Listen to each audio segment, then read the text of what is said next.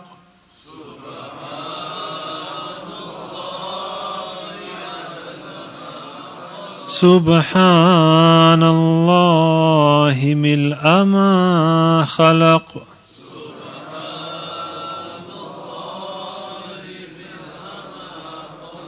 الحمد لله عدد ما خلق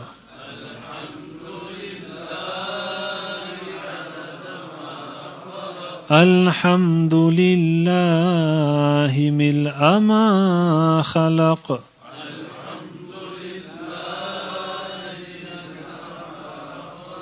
الله أكبر عدد ما خلق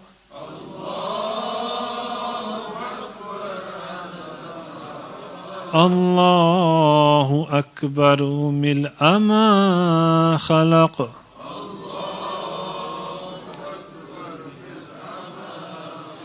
سبحان الله عدد ما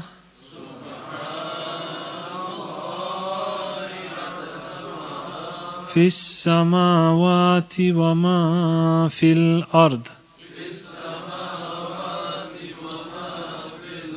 سبحان الله ملء ما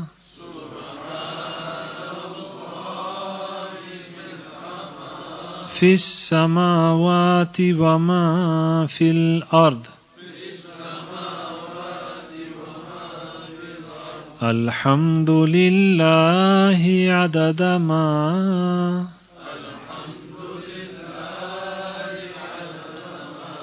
أحصى كتابه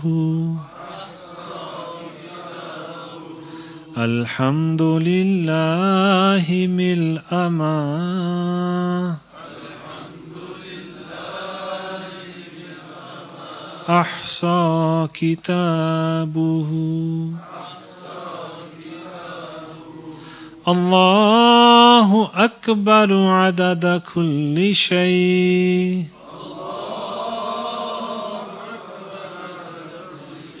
الله أكبر ملء كل شيء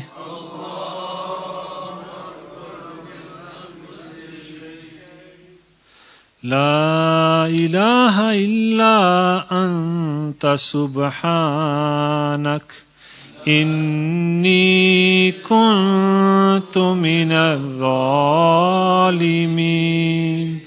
لا إله إلا أنت سبحانك إني كنت من الظالمين لا إله إلا أنت سبحانك إني كنت من الظالمين إني كنت من الظالمين إني كنت من الظالمين إني كنت من الظالمين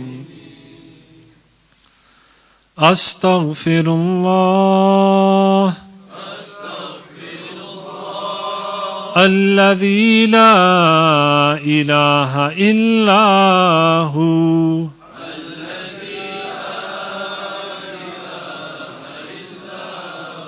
الحي القيوم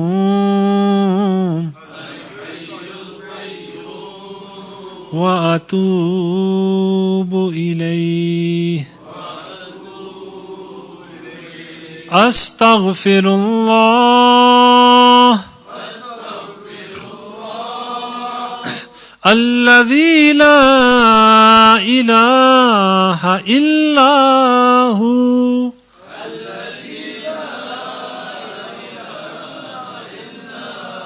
الحي القيوم وأتوب إليه اللهم صل على سيدنا ومولانا محمد وعلى آله وأصحابه وسلم اللهم صل على سيدنا ومولانا محمد وعلى آله وأصحابه وسلم اللهم صل على سيدنا ومولانا محمد وعلى آله وأصحابه الحمد لله رب العالمين اللهم صل وسلم وبارك على سيدنا محمد وعلى آله وأصحابه أجمعين اللهم أنت ربي لا إله إلا أنت عليك توكلت وأنت رب العرش العظيم وصل وسلم وبارك على سيدنا محمد وعلى آله وأصحابه أجمعين Ya Rahman, Ya Rahim, through your fadl, through your rahmah, through your infinite blessings and mercy upon us. Ya Allah, we've gathered here today to remember you. Ya Allah, we've sat here, we've listened to the nasiyah. Ya Allah, allow us to act and follow the nasiyah that was given today. Allah, through your fazl, through your rahmah, allow us to bring it into our lives, allow us to practice it, and increase our love for the Prophet sallallahu alaihi wasallam, and then allow us to convey it in whatever means is possible for us. Ya Allah, through your mercy, forgive our sins. O Allah, forgive our shortcomings. O Allah, forgive our wrongdoings. You are the most forgiving, the oft-forgiving. Ya Allah, we turn to you. We have no Lord except for you. O Allah, through your fazl, forgive our sins. Ya Allah, bless all the ummah of the Prophet sallallahu alaihi wasallam. Ya Allah, bless all the past ummahs and all those who have died with iman. Ya Allah, khasusan, bless all the mashayikh of Tariqat Muhammadiyah, all the past mashayikh, all the current mashayikh, and all those who are yet to come. Ya Allah, grant us their company in this life. Ya Allah, grant us their company in the barzakh as well. Ya Allah, through your infinite peace, blessings and mercy, Ya Allah, bless our parents and all those who have passed away. Ya Allah, bless our relatives who have passed away.